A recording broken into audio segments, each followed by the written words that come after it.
Ramesh toll Ramesh YouTube சேனலிலிருந்து இன்றைய நேர்காணல் பேட்டிக்கு நஞ்சநாடு மொட்டாறு ஊரை சேர்ந்த பி முத்துசாமி சிறந்த விவசாயி அவர்களிடம் பேட்டிக்கான வந்திருக்கின்றேன். அவர்களிடமே போய் கேட்போம். அண்ணா வணக்கங்கண்ணா. வணக்கங்க அண்ணா, நீங்கள் எத்தனை வருஷமாக இந்த விவசாய தொழில் இருக்கீங்க?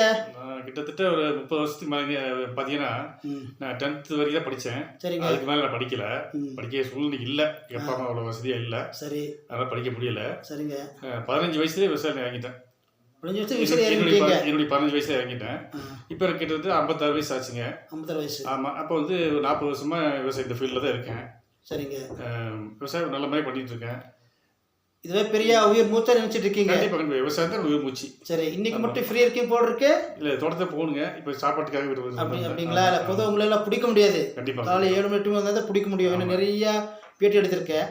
விவசாய பொறுத்த மட்டும் விவசாய பேட்டி வந்து எங்களோட 53வது. சந்தோஷம். 53வது பேட்டி விவசாயத்தில் மட்டும். சந்தோஷம். மொத்தம் எடுத்தா 100 தாண்டி இருக்கு. சரிங்க. சரிங்க ஐயா, இப்போ போகத்துக்கு என்ன போட்டிருக்கீங்க? இப்போ வந்து கேரட்டு, உருளைக்கிழங்கு, சரிங்க, கொஞ்சம் பூண்டு. இது 3 மட்டும் தான் போட்டிருக்கேன். இப்போ சீக்கிரம் எடுக்க வேண்டிய அறுவடை என்ன வாங்கிருக்கு? அது கூட சமயத்தில் ஒரு கேரட் கொஞ்சம் இருக்குங்க. ஒரு 80 நாள் அந்த சைடு கேரட் இருக்கு. ஒரு 20 நாள் அறுவடைக்கு வந்துடும். ஆமாங்க. மீதி ஒரு 2 ஏக்கர் வந்து பார்த்தீங்கன்னா இப்போ தான் போட்டு பயிர் முளைச்சிருக்கு. ஒரு 20 நாள் ஆச்சு போட்டு வச்சுங்களேன். சரிங்க. பூண்டு இப்போ தான் போட போகிறேன். ஹார்வெஸ்ட் பண்ணியாச்சு முன்னாடி. இப்போ திரும்ப இனிமேல் போட போகிறேன். இப்போ கடைசி அறுவடை பண்ணீங்களே பூண்டு? ஆமாங்க. அப்போ விலை ஓரளவு கிடைச்சதுங்களா? எனக்கு ஒரு 120 ரூபா ரேட் கிடச்சிது. அது கம்மியாக ஜாஸ்தியாக தெரியல. நார்மலான விலை. அது பரவாயில்லைங்க, தப்பு இல்லை. சரிங்க ஐயா, இப்போ உங்ககிட்ட எத்தனை பேர் நிரந்தரமா வேலை செய்யறாங்க? நான் நிரந்தரமா கிட்ட வந்து 2 பேர் வச்சிருக்கேன். ஹிந்திக்காரங்க 2 பேர் இருக்காங்க. சரி. மற்றபடி ரெகுலரா அப்பப்ப வர ஆள் இருக்காங்க. மேன் பவர் ஆள் கூப்பிட்டா ஆளுங்க வருவாங்க. கொஞ்சம் டிமாண்ட் தாங்க. இருந்தாலும் முன்ன மாதிரிலாம் ஆள் இல்லை. இப்போ பற்றாக்குறை இருக்கு. இருந்த போது அப்படி சமாளிச்சுட்டு இருக்கோம். அப்படிங்களா? ஆமாங்க. சரி, உங்க தோட்டக்காடெல்லாம் பக்கமா தூரமா? பக்கத்தாங்க. ஒரு நடந்து போகிற வீட்டிலேருந்து நடந்து போகிற தூரம் தான். நடந்து போகிற தூரம் தான். உள்ளே இங்கிலீஷ் காய்கறி விவசாயமா இல்லை தேவை தோட்டல் இருக்குங்களா? இல்லை, இங்கிலீஷ் காய்கறி விவசாயம் தான். இது மட்டும் தான். ஆமாம். சரி, உங்களுக்குலாம் சொந்தமான போரு கிணறு அப்படி இருக்குங்களா? இல்லை, சொந்தமான நிலம் பார்த்தீங்கன்னா ஒரு 3/4 ஏக்கர் மட்டும் தான் இருக்கு. மீதி எல்லாம் வந்து குத்தகை நிலம் தான். குத்துக்கிணலாம் இல்லை, நான் பூமி கேட்கல. கந்தாயிரம் சொந்தமான போரு. அதான் அந்த 3/4 தோட்டத்தில் ஒரு போர் இருக்கு. இருக்குங்களா? அப்போ கொஞ்சம் வறட்சி வந்தாலும் சமாளிக்கலாம். இன்னைக்கு நேரத்தில் கொஞ்சம் மழை பெஞ்ச மாதிரி தெரியுது. நேற்றுக்கு முந்தா நாளைக்கு மழை பெஞ்சுங்க. நேற்றுக்கு மழை இல்லை. இன்னைக்கு மழை வரக்கூடிய வாய்ப்பு இருக்கு. மழை மாதிரி தான் தெரியுது. அப்படிங்களா? ஆமாங்க. சரிங்க ஐயா, உங்களை கேள்விப்பட்டது இங்கே வந்தேன். ஒரு ஊர்ல அந்த ஏரியாவில் சிறந்த விவசாயம் கேட்டுதான் வருவேன். சரிங்க. உங்க பேரை சொல்லியிருக்காங்க. சரிங்க. உங்களுக்கு அரசாங்க தரப்புல இருந்து ஏதாவது உதவியெல்லாம் கிடைக்குதுங்களா, இல்லை நீங்க முயற்சித்தீங்களா இல்லையா? இல்லை, நான் முயற்சி பண்ணுங்க. எங்களுக்கு அவ்வளவா வந்து எங்களுக்கு அந்த உதவி வந்து சேர மாட்டேங்குதுங்களா? வந்து நாங்கள் வந்து எல்லாமே குத்தகத்தில் போய் பண்ணிட்டு இருக்கோங்களா. அதனால வந்து எங்களுக்கு அவ்வளவா வந்து மானிய உரிமையாளர்கள் அவங்க வாங்கிடுவாங்க. அப்படிங்களா? சேரல. ஆமா. சரி, இந்த இதை வந்து வற்புறுத்துறேன். இப்போ நாளைக்கு நாளானிக்கோ இந்த வியாபாரத்தில் ஒரு நட்டாயிடுச்சுன்னு வச்சுக்கோங்களேன், அது மறுபடியும் தொடர்ச்சி பண்ணுவீங்களா?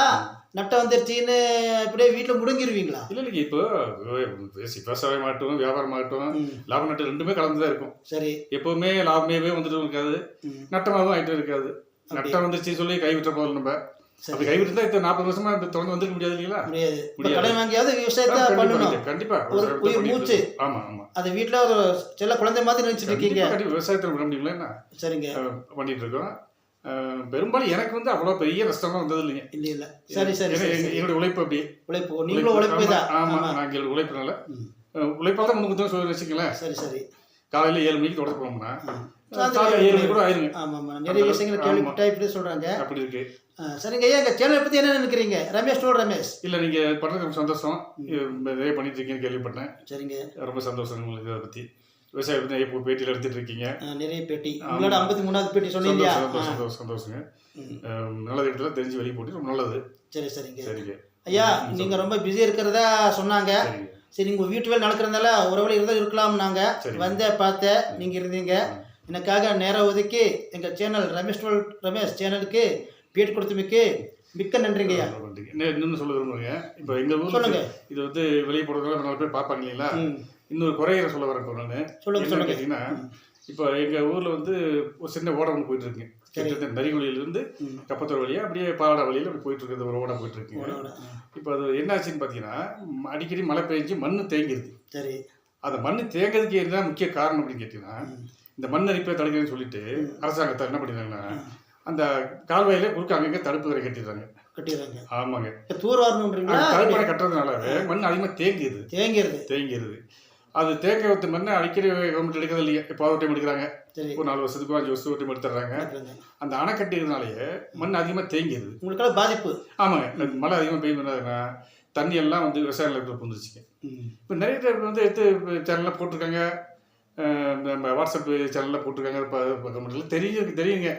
நாங்களும் ஒரு முறை போய் கலெக்டர் ஆஃபீஸில் மனு கொடுத்துட்டு வந்தோம். ஆமாம், 6 தூர்வாய்ப்புன்னு சொல்லி கொடுத்துட்டு வந்திருக்கோம். ஆனாலும் அது வந்து அவங்க ஒன்றும் ஸ்டெப் எடுத்த மாதிரி தெரியல. இந்த மாதிரிலாம் ஒரு அரசாங்கத்துக்கு உதவி கிடைச்சுன்னா இன்னும் நல்லா இருக்கும். உங்களை கருத்துக்களை எங்கள் சேனல் மூலமாக நாங்கள் அரசுக்கு வற்புறுத்துறோம். கண்டிப்பாக. ரொம்ப நன்றி.